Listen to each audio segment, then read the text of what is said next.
inuti är du fjäderlätt och vit och utan ett ljud. Ditt hjärta i min hand har jag tappat bort mitt språk. Det fastnar i ditt hår.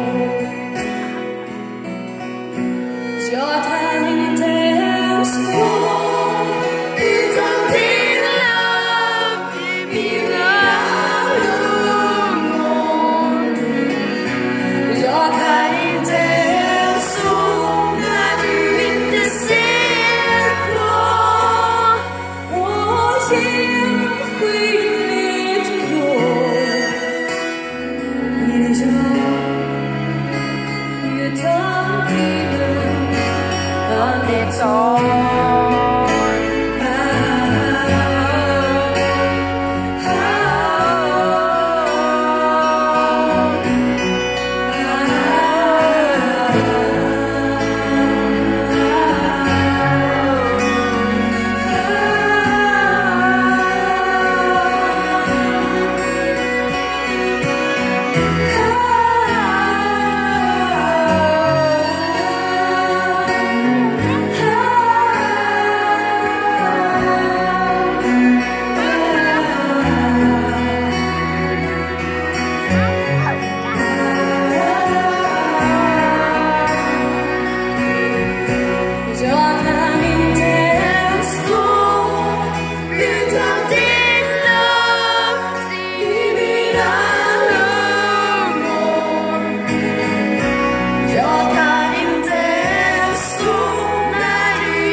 Bondräng.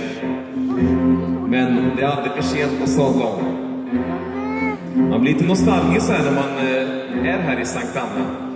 För jag gick i skolan här borta.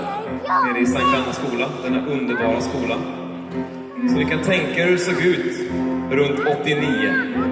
När jag var 11-12 år gammal. Sprang runt och busade och hemma på gården också.